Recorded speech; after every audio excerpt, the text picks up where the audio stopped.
Yeah, I mean, we're excited to play first real game. It's been a long time just playing each other. You know, that exhibition was a week and a half ago. It's good to do that. Play in front of some fans, but this one's for real. We'll have JQ and Jawan back with us. It'll be good to have our full roster for the most part with us. Our guys are looking forward to playing somebody else. It's a tough opener. We go back to year one here. We schedule a tough opener and then go as planned. So we need to be more locked in, more ready to go. I think we will be. I think we've got our system in place. But again, they're really good. I mean, Lofton will be one of the better players come through Coleman this year. They played a lot of SEC caliber team. They played SEC teams last year, and they beat some SEC teams. So they're a good team, well coached. Fellow Wisconsinite Eric Conkle does a great job, but they got some fifth-year guys, so they got some experience. We've got some experience as well, but not quite what they have. So I think it's going to be a really good test for us. If we don't play well, they could definitely beat us. Thank you, Coach. We'll go ahead and take some questions. Let's start with Nick Kelly first. Yeah, other than a win, what are you hoping to see or learn from your team tomorrow? We need to see, our defensive intensity is there. We finished third in the country in defensive efficiency last year. That really propelled us to the season we had. So are we going to be locked in? Is everybody going to be doing their job on the defensive end? How good is Quinterly, Shackelford, J.D. Davidson, those guards, how good are they going to be defensively? How good is Charles, some of our younger bigs, Noah's newcomer to the program. I'm really looking for some intensity on the defensive end. And then also, how well are we going to share the ball? We talked a lot about playing for each other, doing what's best for the team, not looking for your own. I think guys have been trying to do that in practice.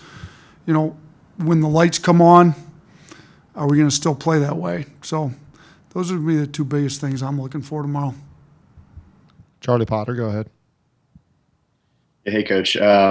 Talking about JD, where have you seen him maybe exceed your expectations, and where do you still see room for him to grow? JD's been really coachable. He's been a great teammate. He's been a little bit more vocal than what I thought maybe he'd be. He's got a really high IQ. He passes the ball great. I mean, he's him and Quinterly are two leading assist guys. He's able to create.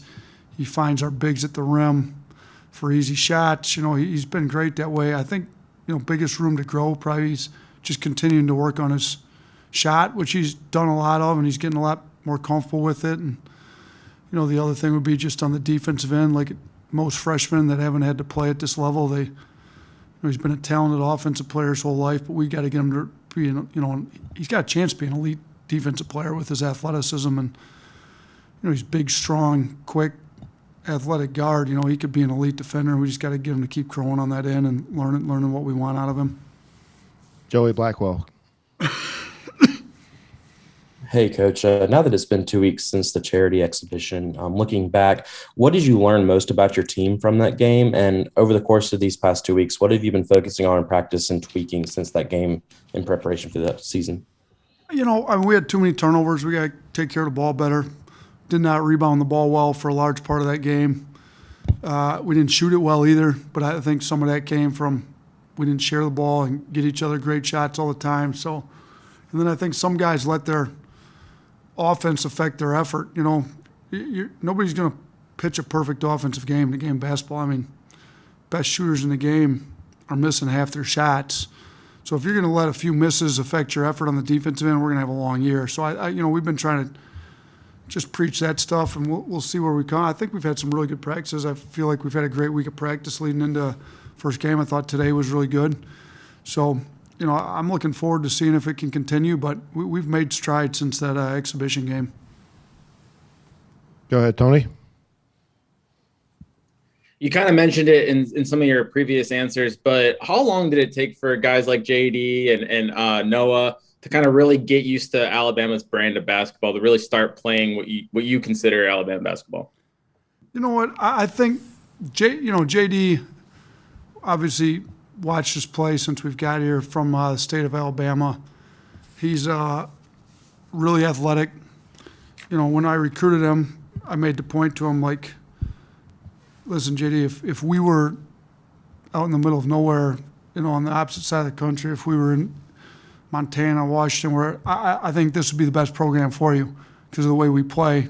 The fact that we're 2 hours up the road is just icing on the cake. You know, and I still feel like that. The way we play, you know, we were the fastest high major team in the country. The floor is spaced. You know, we take a lot of threes. It opens the floor up for him to use his athleticism. So, you know, he was built to play this way. He still had to learn how to play this way. You know, he had to learn how to read when to drive, when not. When you do drive, what are all the reads to make? Where are the guys going to be spaced? And he's figured it out. I mean, he's getting pretty good. You saw how good he was in the exhibition game.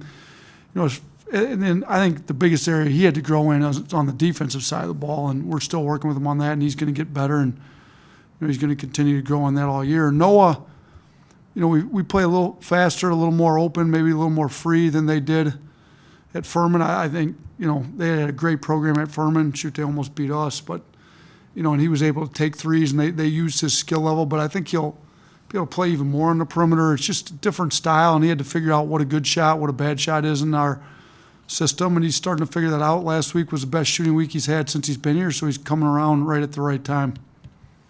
Let's go next to Mike Rodak. You'll have the ceremony tomorrow night for Luke.